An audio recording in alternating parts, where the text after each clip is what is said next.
All right, welcome in everybody. Let's get right into it.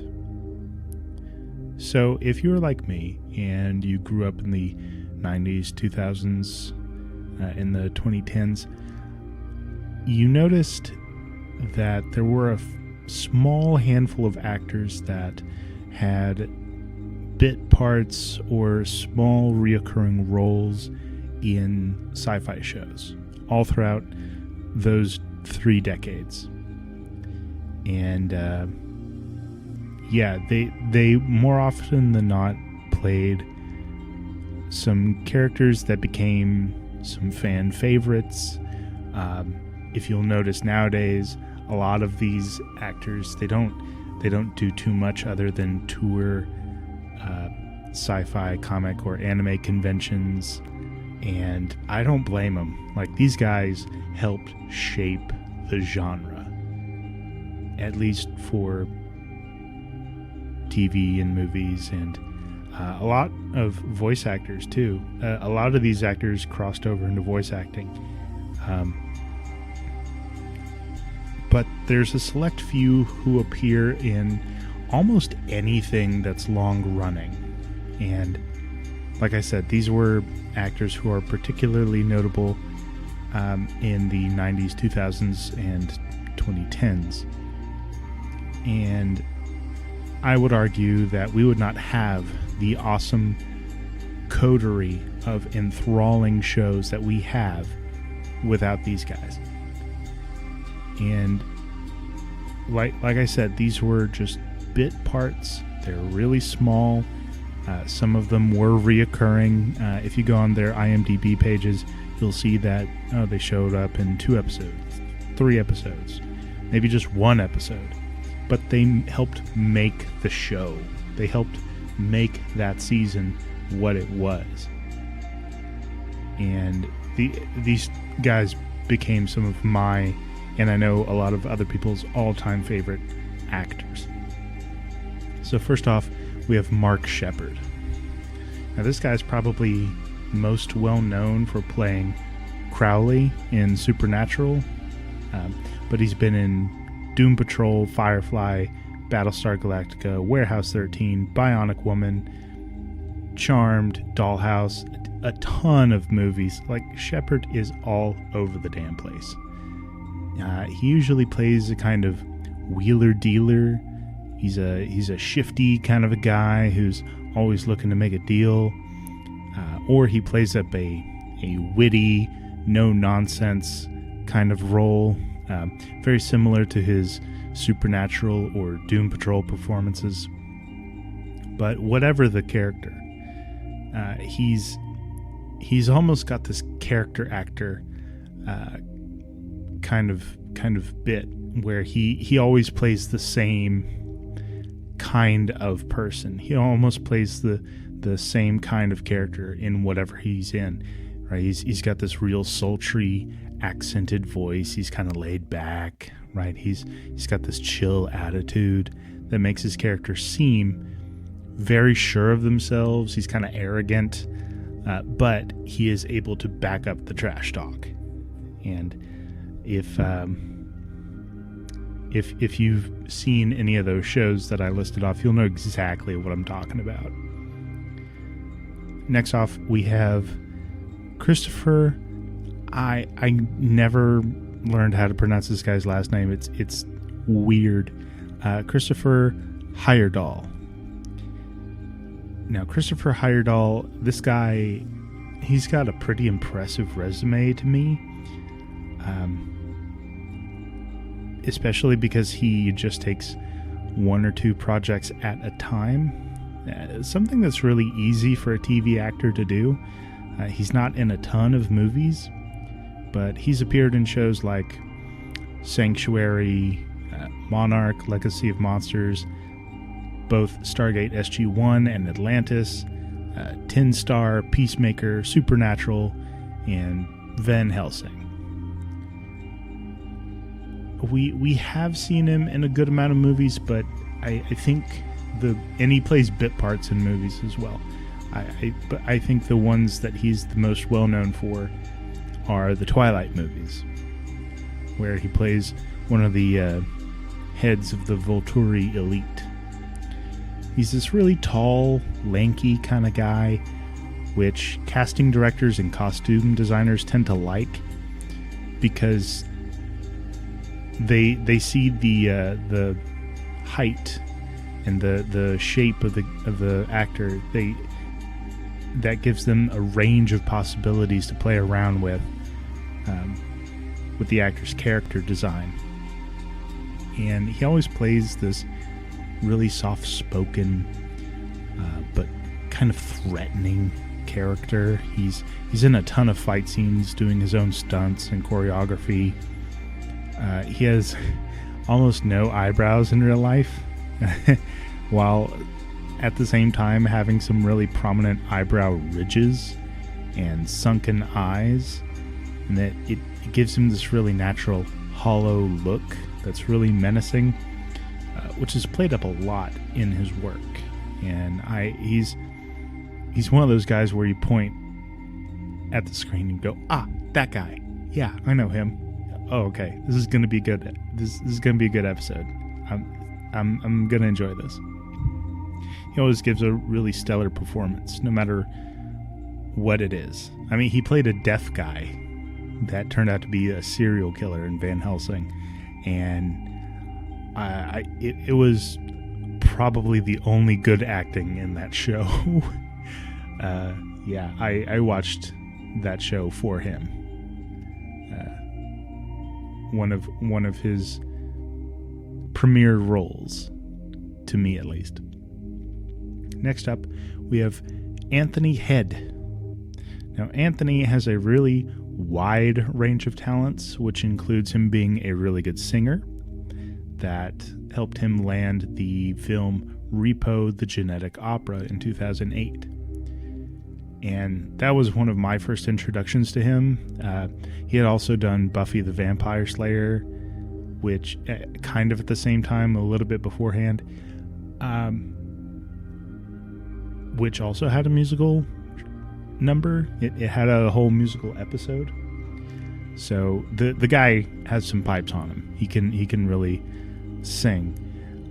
He's also been in Merlin, Doctor Who, Dominion, The Stranger. He was also in Jack Ryan and Ted Lasso. Head, more often than not, plays a very distinguished figure. He's got this airy way of speaking about him. He sounds very well educated and refined. And while he is not a very large man, he does use his voice and his facial expressions to create a very commanding presence. And he has a very distinct British accent, which always helps with casting for bad guy roles for some reason. I'm not sure why. We just always seem to really like villainous British people, I guess. But if I was getting a sci-fi project together and I needed a bad guy that might have even been like a lower tier or a mini boss bad guy, I'm getting Anthony Head for some villainous role. Next up, we have Robert Picardo. Now, while this guy appears in a ton of non-sci-fi projects, he has an enormous presence in the genre because of his roles in all 3 Stargate shows, Star Trek Voyager, Deep Space Nine, Quantum Leap, The Orville. He always plays a bureaucrat kind of character, or a middle management, weaselly lawyer type of guy. In real life, he's a very meek and glasses-toting, bald, geeky kind of guy. So these roles fit him very well.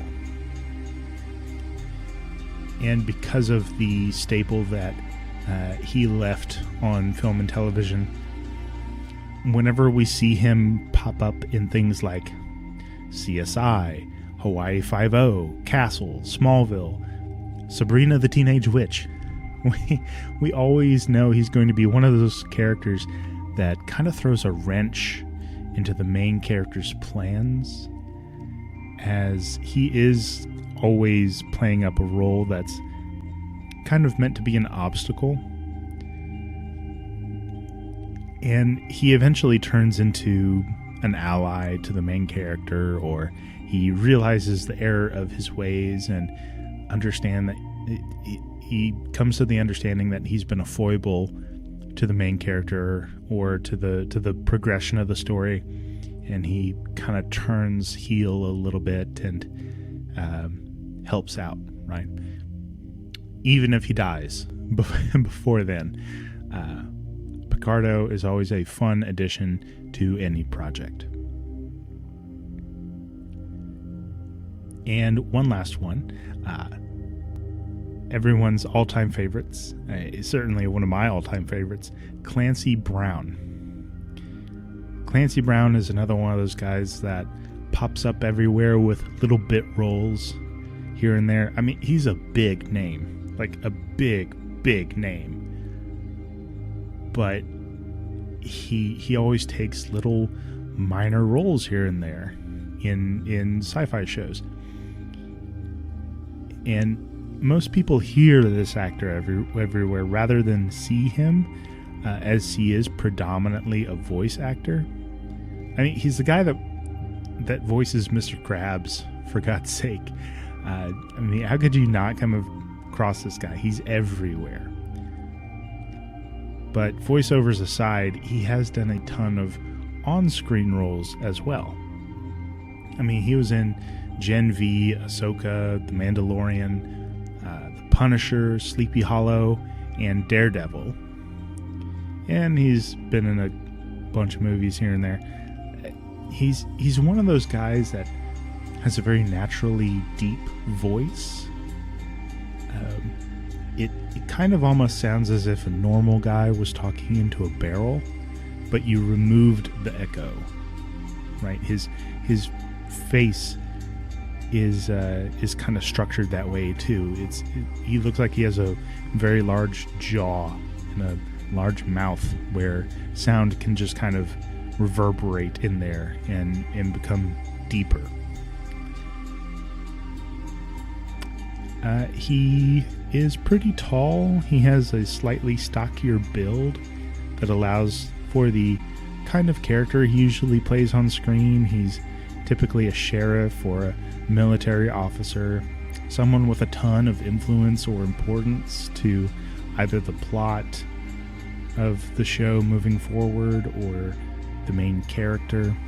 I mean, hell, in Gen V, for instance, he's the very first episode. That's his only appearance. That's it. Like, he gets killed instantly. Spoilers.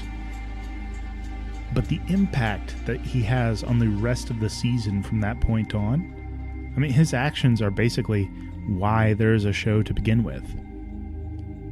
And that's what I mean when I say that without these actors, without these bit roles, these bit parts, we couldn't have had the shows that we did. I mean, they're so damn important, and I don't think that they would have been nearly as successful without these actors in them. So if you need an actor that's going to be an integral figure for even a minute of the project, whether he's a leader of men in something like Starship Troopers, or he's a hellish red Deveronian mercenary like in The Mandalorian, Clancy Brown is the actor that you need. Now, there are a ton more notable actors who played bit parts here and there, but they don't really have as many appearances or play as impactful a role as these guys do. You have your Sarah Michelle Gellar's, your Michael Ironsides, LeVar Burton's, but they're all either playing the main character or they just have a cameo here and there rather than a recurring bit part like the actors on our list. Regardless, we as an audience are pretty damn lucky to have all these guys working for decades to bring us some truly greatly entertaining sci-fi shows and movies, and I, for one, could not be more grateful.